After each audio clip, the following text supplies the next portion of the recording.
Assalamualaikum warahmatullahi wabarakatuh. Perkenalkan, nama saya Vidya Kurniawati. Saya dari kelompok 14 bersama dua rekan saya, yaitu Rani Anggriani dan Iqbal Maulana. Pada mata kuliah Psikologi Pendidikan dengan dosen pengampu Ibu Nur Aini MPD. Di sini kami akan membahas materi yang berjudul Peranan dan Kepribadian dan Pendidikan Guru dalam proses belajar mengajar serta dampaknya secara psikologi terhadap peserta didik. Untuk materi yang pertama akan disampaikan oleh saya sendiri, yaitu pengertian kepribadian dan peranan guru dalam kegiatan belajar mengajar. Yang pertama, pengertian kepribadian. Kepribadian merupakan sesuatu yang menggambarkan ciri khas atau keunikan seseorang yang membedakan orang tersebut dengan orang lain. Dengan mengetahui kepribadian seseorang, maka akan dapat meramalkan perilaku yang akan ditampilkan orang tersebut dalam menghadapi situasi tertentu. Kemudian Adolf Heuken SC dalam bukunya Ujam Jainuddin dan Adang Hambali yang berjudul Dinamika Kepribadian menyatakan bahwa kepribadian adalah pola menyeluruh semua kemampuan, perbuatan, serta kebiasaan-kebiasaan seseorang, baik jasmani, mental, rohani, emosional, maupun sosial. Kemudian yang kedua, peranan guru dalam KBM. Ada 10 peranan guru dalam KBM. Yang pertama yaitu guru sebagai pendidik. Guru adalah pendidik yang menjadi tokoh panutan dan identifikasi bagi para peserta didik dan lingkungannya. Oleh karena itu, guru harus memiliki standar kualitas pribadi tertentu yang mencakup tanggung jawab, wibawa, mandiri, dan disiplin.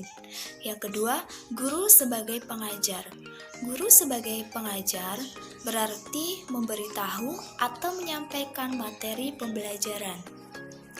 Sehubungan dengan itu, sebagai orang yang bertugas menjelaskan sesuatu, guru harus berusaha membuat sesuatu menjadi jelas bagi peserta didik dan berusaha lebih terampil dalam memecahkan masalah.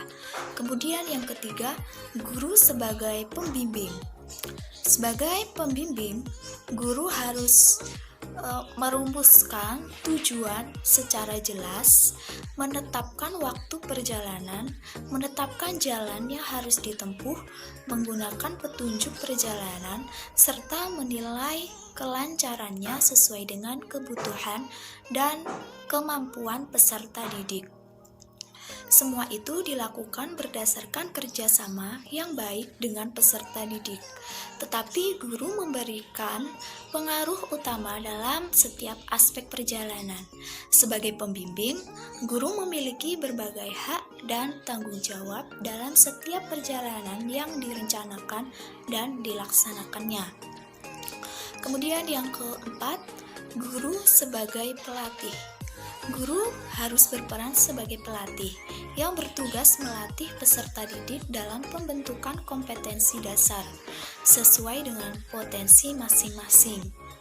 Pelatihan yang dilakukan di samping harus memperhatikan kompetensi dasar dan materi standar, juga harus mampu memperhatikan perbedaan individual peserta didik dan lingkungannya. Kemudian yang kelima, guru sebagai penasehat. Menjadi guru pada tingkat manapun berarti menjadi penasehat dan menjadi orang kepercayaan. Kegiatan pembelajaran pun meletakkannya pada posisi tersebut. Peserta didik senantiasa berhadapan dengan kebutuhan untuk membuat keputusan. Dan dalam prosesnya akan lari kepada gurunya. Peserta didik akan menemukan sendiri dan secara mengherankan, bahkan mungkin menyalahkan apa yang ditemukannya, serta akan mengadu kepada guru sebagai orang kepercayaannya. Makin efektif guru menangani setiap permasalahan, makin banyak kemungkinan peserta didik berpaling kepadanya untuk mendapatkan nasihat dan kepercayaan diri. Kemudian yang keenam, guru sebagai model dan teladan. Guru merupakan model atau teladan bagi para peserta didik dan semua orang yang menganggap dia sebagai guru. Secara teoritis, menjadi teladan merupakan bagian integral dari seorang guru, sehingga menjadi guru berarti menerima tanggung jawab untuk menjadi teladan. Memang setiap profesi mempunyai tuntutan-tuntutan khusus, dan karenanya bila menolak berarti menolak profesi itu. Kemudian yang ketujuh, guru sebagai pendorong kreativitas. Kreativitas merupakan hal yang sangat penting dalam pembelajaran, dan guru dituntut untuk mendemonstrasikan dan menunjukkan proses kreativitas tersebut. Kreativitas ditandai oleh adanya kegiatan menciptakan sesuatu yang sebelumnya tidak ada dan tidak dilakukan oleh seseorang, atau adanya kecenderungan untuk menciptakan sesuatu. Sebagai orang yang kreatif, guru menyadari bahwa kreativitas merupakan yang universal, dan oleh karenanya semua kegiatannya ditopang, dibimbing, dan dibangkitkan oleh kesadaran itu. Ia sendiri adalah seorang kreator dan motivator yang berada di pusat proses pendidikan. Kemudian yang kedelapan, guru sebagai aktor. Sebagai aktor, guru berangkat dengan jiwa pengabdian dan inspirasi yang dalam yang akan mengarahkan kegiatannya. Tahun demi tahun, sang aktor berusaha mengurangi respon bosan dan berusaha meningkatkan minat para pendengar. Kemudian yang kesembilan, guru sebagai emansipator. Guru telah melaksanakan fungsinya sebagai emansipator ketika peserta didik yang telah menilai dirinya sebagai pribadi yang tak berharga, merasa dicampakkan orang lain, atau selalu diuji dengan berbagai kesulitan sehingga hampir putus asa, dibangkitkan kembali menjadi pribadi yang percaya diri. Ketika peserta didik hampir putus asa, diperlukan ketelatenan, keuletan, dan seni memotivasi agar timbul kembali kesadaran dan bangkit kembali harapannya. Kemudian yang ke-10, guru sebagai evaluator.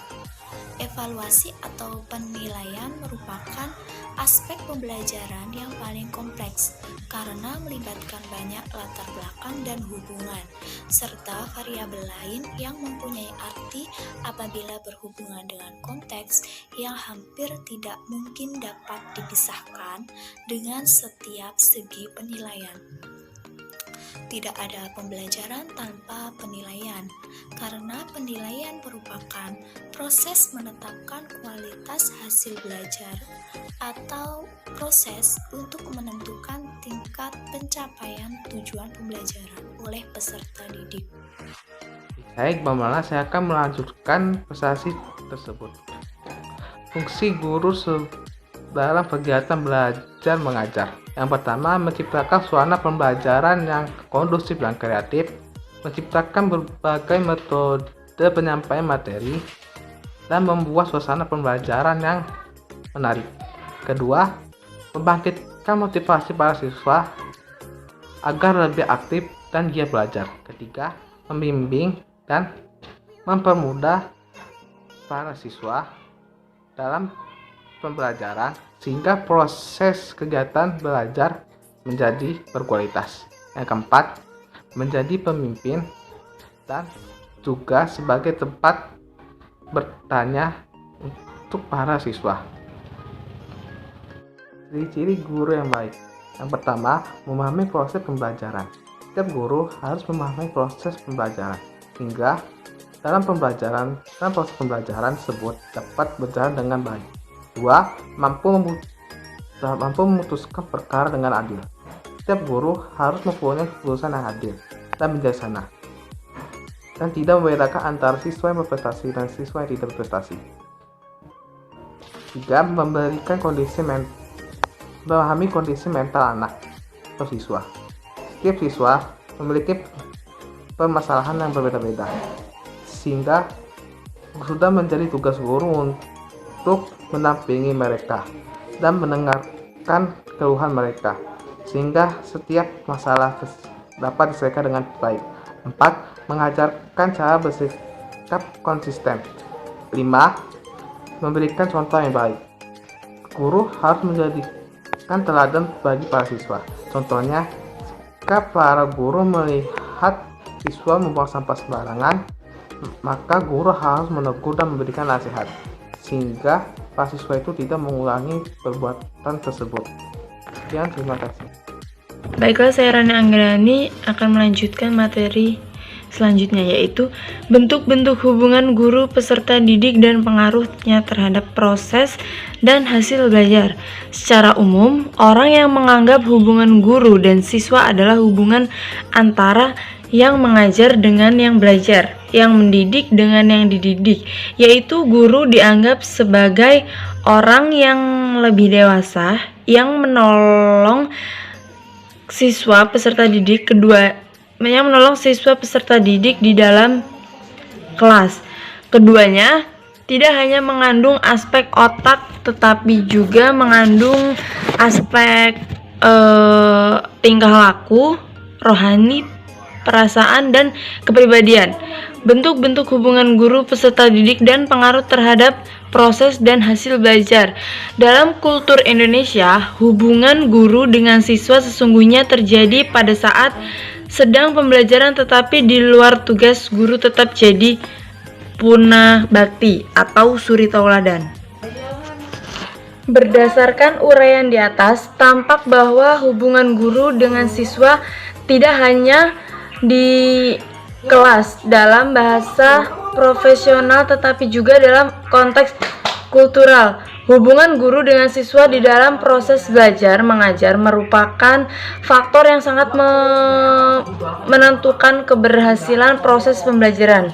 Guru dapat dikatakan orang tua siswa, orang tua kedua setelah keluarga, sehingga seorang guru harus memiliki kedekatan dengan peserta didik. Hubungan baik akan mendorong siswa untuk rajin belajar. Bagaimanapun baiknya pelajaran yang diberikan, bagaimanapun baiknya metode yang diberikan dan yang digunakan, namun jika hubungan guru dengan siswa tidak harmonis, maka dapat menciptakan suatu hasil yang tidak diinginkan dalam proses pembelajaran. Banyak apabila siswa yang tidak suka dengan mata pelajarannya, maka ia tidak suka juga dengan gurunya. Begitupun sebaliknya, itu bisa menghambat peserta didik dalam pembelajaran. Sekian materi yang dapat saya sampaikan, saya kembalikan ke moderator.